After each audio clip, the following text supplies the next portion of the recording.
Buenas, bueno, en este video ya vamos a empezar a demostrar teóricamente, matemáticamente, la conservación de la energía mecánica, ¿ya? Que nos facilita mucho los problemas, algunos problemas, porque conociendo la conservación de la energía mecánica ya no sería necesario hacer el análisis desde el punto de vista de las fuerzas, sino simplemente con cantidades escalares como es la energía. Entonces mucho más fácil, mucho más simple. ¿Ya? Lo que sabemos hasta ahora y que demostramos es la relación entre trabajo y energía cinética. Ya encontramos que el trabajo es igual al cambio de la energía cinética, o sea, es igual a K final menos K inicial. ¿Ya? En donde el trabajo lo habíamos definido como la fuerza multiplicada por el desplazamiento y K, ¿ya?, como la energía cinética, que es igual a un medio de la masa por la velocidad al cuadrado, ¿ya? Entonces, Kf hace referencia a la energía cinética final, o sea, con velocidad final, y K sub 0 hace referencia a la energía cinética inicial, o sea, con velocidad inicial. Entonces, si yo resto la energía cinética final menos la energía cinética inicial, os implica que estoy hablando de un cambio de la energía cinética. O sea que si hay un trabajo, ese trabajo ha generado un cambio en la energía cinética de la partícula. Y si hay trabajo es eh, porque la fuerza neta, ¿ya?, sobre la partícula ha desplazado a la partícula y por ende ha hecho un trabajo. Y obviamente como la fuerza es igual a la masa por la aceleración, por la segunda ley de Newton, implica que va a variar la velocidad y por eso que va a haber un cambio de la energía cinética. Entonces, en realidad esto de acá no es más que la segunda ley de Newton, ¿ya? O sea, no, es lo mismo, es la segunda ley de Newton, pero desde otra perspectiva, ¿ya? De hecho, nosotros llegamos a esto partiendo de la segunda ley de Newton y expresando el desplazamiento y la aceleración en función de velocidades, y por eso empezamos a estudiar la ecuación de la cinemática, ¿ya? Entonces veamos con un ejemplo un poco de qué trata esto, ¿ya? Tengo, por ejemplo, una partícula acá, ¿ya? Aquí tengo mi sistema de referencia IX, por ejemplo, y tengo la partícula aquí con mi vector posición inicial R sub 0, ¿ya? Esa es la posición inicial de la partícula.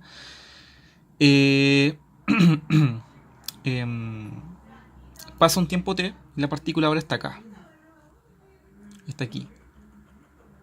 O sea que tiene un vector posición final, ¿ya? Está aquí. Y por ejemplo, no sé, pues la trayectoria fue así. Esa fue la trayectoria y llegó hasta este punto en un tiempo t, ¿ya? El desplazamiento de esa partícula desde el inicio hasta el final sería este vector. Ese sería el desplazamiento. Hay que no confundir con distancia, porque la distancia recorrida sería esta, la de la trayectoria, pero el desplazamiento simplemente es la posición final menos la inicial. Entonces simplemente sería este vector, o sea, la magnitud de este vector sería esta línea recta. Simplemente uno la posición final con la inicial en una línea recta, y ese sería el vector de desplazamiento, ¿ya? Ahora, si la partícula se movió es porque hay una fuerza neta sobre ella, ¿ya? Una fuerza neta. Y esa fuerza neta actúa sobre la partícula generando que se haya desplazado, ¿ya? Y por ende hizo un trabajo, ¿ya? Por ende hizo un trabajo. Realizó un trabajo y por ende generó un cambio en la energía cinética. O sea que, por ejemplo, si aquí inicialmente tenía una velocidad v inicial, aquí tiene una velocidad final vf, ¿ya? O sea que inicialmente tenía una energía cinética inicial, suponiendo que tenía una velocidad inicial, y acá en este punto al final tiene una energía cinética final. Entonces la resta entre la energía cinética final y la inicial es equivalente al trabajo que realizó la fuerza neta que estuvo actuando sobre la partícula y la que hizo que tuviera esta trayectoria y que se haya desplazado, ¿ya? Entonces, eso es lo que hemos encontrado hasta ahora, ¿ya? Y lo demostramos matemáticamente que esto es equivalente, ¿ya? Ahora nos vamos a ayudar de esto para encontrar la conservación de la energía mecánica, ¿ya? Entonces, lo más simple sería analizar el movimiento de un cuerpo en caída libre, ¿ya? Tengo un cuerpo acá, una partícula aquí, que tiene una cierta masa m, ¿ya? Y está a una altura inicial que le voy a llamar I1, ¿ya? Obviamente esta altura está referida al suelo, así que si yo mido desde acá hasta acá, a eso le denominé I1. ¿Qué pasa? Que sobre esta partícula está actuando una fuerza, ¿ya? Que es el peso, o sea, la atracción gravitacional de la Tierra sobre la partícula, que es una fuerza que tiene dirección vertical y sentido hacia abajo, ¿ya? Y cuya magnitud es igual a la masa multiplicado por la aceleración de caída, que se le denomina g, ¿ya? Entonces la fuerza peso, que es la atracción gravitacional, es igual a la masa multiplicado por g, mg, ¿ya? ¿Y por qué es igual a masa por aceleración? Bueno, por la segunda ley de Newton. Newton demostró experimentalmente que la fuerza neta es igual a la masa por la aceleración, ¿ya? Entonces aquí la fuerza neta es el peso, ¿ya? Y el peso, obviamente, como es una fuerza, tiene que ser igual a la masa por la aceleración. Pero como este cuerpo está en caída libre, entonces esa aceleración la conocemos y es 9.8 metros sobre segundo al cuadrado y se la denomina g, ¿ya? Por gravedad, ¿ya? Entonces, esta es la única fuerza que está actuando sobre la partícula, obviamente sin considerar el roce del aire, ¿ya? O el empuje del fluido, ¿ya? Simplemente es como si estuviéramos analizando la partícula en una cámara de vacío, ¿ya? Entonces esa sería la única fuerza. Y como es la única fuerza, esta sería entonces la fuerza neta, que es la que estaría actuando aquí en la segunda ley de Newton. Pasa un tiempo y, por ejemplo, la partícula ahora está acá, ¿ya? Está acá. Y bueno, acá sigue estando la fuerza peso y el valor es el mismo, m por g. Aquí estamos considerando que la partícula se está moviendo a una altura relativamente cerca de la Tierra, de tal manera que la aceleración de gravedad se mantiene más o menos constante, ya que sabemos que no es constante. Entre más altura esté la partícula respecto al suelo, la aceleración va a ser menor, ¿ya? Pero para efectos prácticos y para lo que quiero mostrar y para el análisis que quiero hacer simplista para llegar a la conservación de la energía mecánica, estamos considerando que la altura es relativamente cerca y por ende g es constante, ¿ya? Pasa un tiempo t entonces y ahora está acá. Entonces aquí va a tener una altura menor que va a ser I2, ¿ya? Que va a ser I2. Ahora,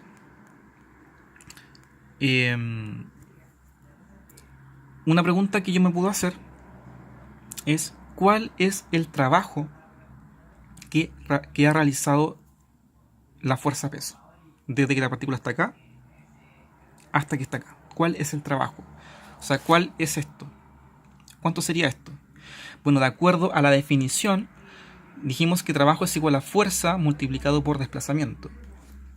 Entonces necesitamos fuerza y desplazamiento. La fuerza ya la tenemos, que es igual a m por g, que es la fuerza peso. Y el desplazamiento sería esta distancia, ¿ya? Que sería desde que está aquí hasta que está aquí. Esto es lo que se ha desplazado. Entonces esto sería la magnitud del desplazamiento. Y en función de la altura inicial y final, ¿a qué sería? Bueno, si esto es I1, que es la altura inicial, y esto es I2, que es la altura final, entonces el desplazamiento, que es esto, va a ser igual a I1 menos I2, ¿ya? El desplazamiento D es igual a I1 menos I2, me queda entonces lo que se ha desplazado. Y la fuerza neta ya dijimos que era igual a M por G. Entonces, el trabajo que ha realizado la fuerza peso desde que está aquí la partícula hasta que está acá es fuerza por desplazamiento de acuerdo a la definición que nosotros creamos.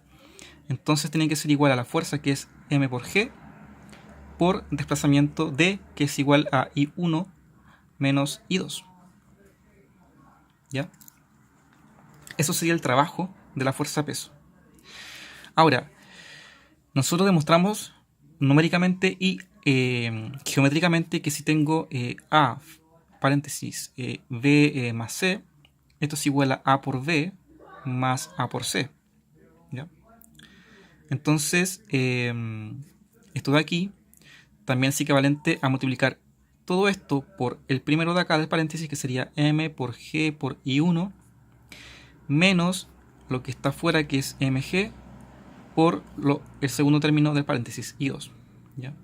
Aquí le puse menos porque aquí tengo menos. Si hubiera un más, aquí sería más. ¿Ya? Entonces, esto de aquí es equivalente a esto de acá. ¿Ya? Eso ya lo vimos en los videos anteriores de matemática. Entonces, el trabajo que ha realizado la fuerza peso sobre la partícula es igual a mg y 1 menos mg y 2. ¿Ya? Esto lo guardamos. Ahora, también sé que el trabajo es igual al cambio de la energía cinética, que fue lo que demostramos en videos atrás. Entonces también sé que el trabajo es igual a K final, o sea, a K2, porque aquí el punto final sería este, que sería el 2, K2 menos K1, que sería el inicial. Y si colocamos entonces expresado en función de la masa y la velocidad, sería un medio de la masa por la velocidad 2 al cuadrado, que sería K2, menos un medio de la masa por la velocidad 1 al cuadrado, que sería K1. ¿Ya? Entonces también sé que el trabajo es igual a un medio de m por velocidad 2 al cuadrado, menos un medio de m por velocidad 1 al cuadrado. ¿Ya?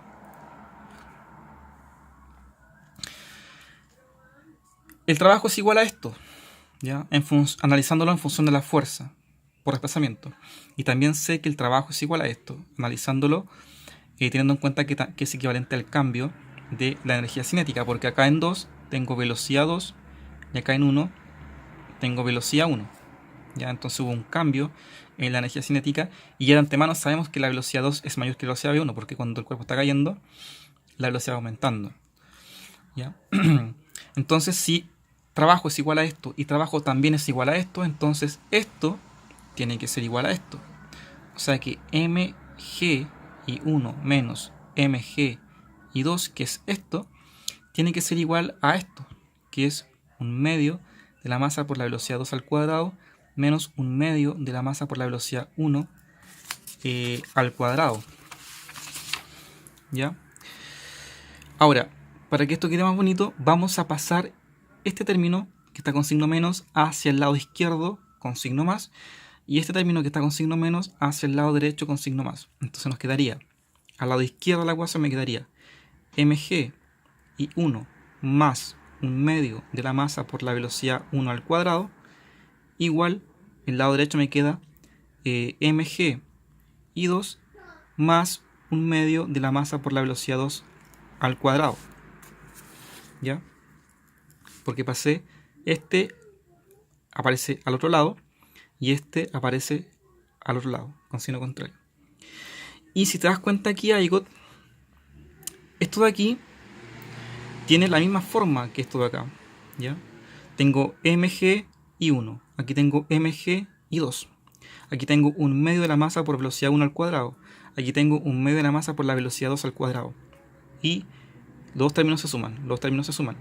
La única diferencia entre esta expresión y esta expresión es que esto hace referencia al punto 1, que es el inicial, y esto hace referencia al punto 2, que es el final. ¿Ya? Entonces, podemos definir una cantidad E.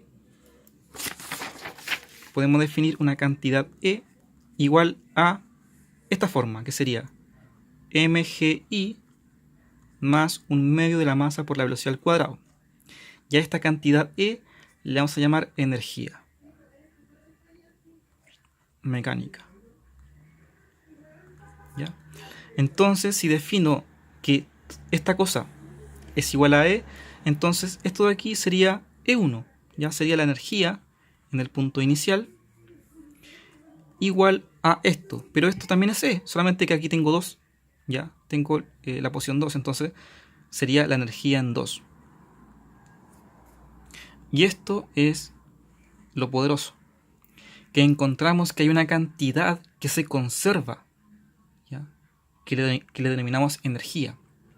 ¿Por qué se conserva? Porque aquí la física, la matemática me está diciendo que esto tiene que ser igual a esto.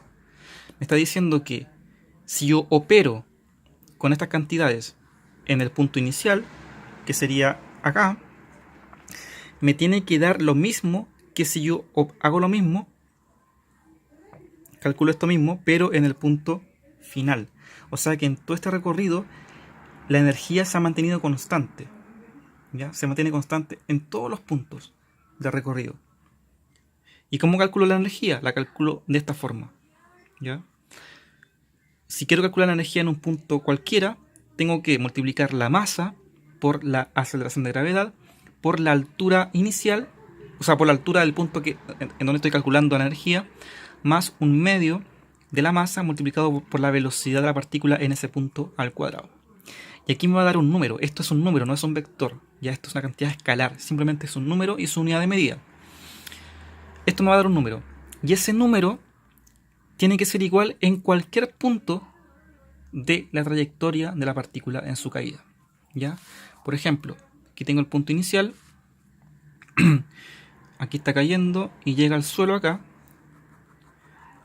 ¿Ya? Entonces, por ejemplo, aquí tengo, ¿cierto?, la altura inicial, tengo la masa, tengo la aceleración de gravedad, y tengo que, por ejemplo, aquí tiene una velocidad v1. ¿Ya? Entonces calculo esta cantidad y eso sería la energía acá. Aquí calculo la energía en 1 y me da un valor. ¿Ya? Por ejemplo, 30 joules. Ya aquí la unidad de energía es joules, ya lo vimos con la energía cinética. Ahora, si analizo un punto acá, que va a tener una altura menor, ¿ya? Pero la diferencia, o sea, uno podría pensar que, bueno, si tiene altura menor, implica que entonces esta cantidad me va a dar menor, porque iba a ser menor. Pero resulta que acá la velocidad v2 va a ser mayor que v1. Entonces esto se va a compensar de tal forma que si yo calculo esta energía para este punto, ahora para este punto, me va a dar lo mismo que arriba. Me va a dar que la energía en 2 me va a dar 30 joules. ¿Ya? Ahora si analizo otro punto acá, que va a tener ahora una altura mucho menor, pero va a tener también una velocidad v3 mayor que v2 y que v1. Entonces se va a compensar y si calculo esta cantidad, me va a seguir dando 30 joules. Y así con infinitos puntos, si yo calculo la energía, siempre me va a dar la misma. Entonces la energía se conserva. ¿Ya? Esto sería entonces el teorema de la conservación de la energía. ¿Ya? Y otra cosa importante, que bueno, esto de acá lo habíamos definido como la energía cinética. ¿Ya? K, que es la energía cinética, dijimos que era 1/2 de la masa por la velocidad al cuadrado. Entonces, como toda esta cosa tiene unidad de energía, joules, entonces esto también es energía, y esto se le denomina U como la energía potencial. ¿Ya? La altura de la partícula respecto a una referencia me dice que va a tener una energía potencial, gravitatoria en este caso, porque está asociado, ¿cierto?, a la fuerza gravitatoria.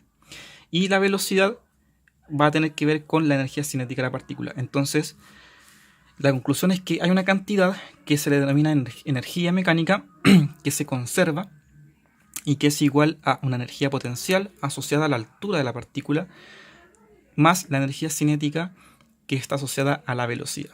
Entonces, la energía potencial y la cinética se van a cambiar de tal forma que su suma se mantenga constante. O sea que el universo hace que estas cosas cambien de tal forma que se compensen y siempre la suma del mismo número, o sea, la misma energía. Y por eso que se dice que la energía se conserva. Ya en este caso la energía mecánica se conserva porque está asociada al movimiento. También hay energía que tiene que ver con otras cosas, pero aquí estamos hablando de la energía desde el punto de vista mecánico, o sea, del movimiento. ¿Ya? Y bueno, con la conservación de la energía se pueden resolver muchos problemas y sin necesidad de meter las fuerzas. ¿Ya? Sin necesidad de meter las fuerzas. Así que eso, ¿ya? Esto sería la conservación de la energía. Esto es importante. Entonces, esta equivalencia, la podemos ocupar para entonces demostrar, deducir la ecuación de Bernoulli para los fluidos en movimiento, que es lo que vamos a hacer desde ahora en adelante. Eso es todo. Gracias por ver el video.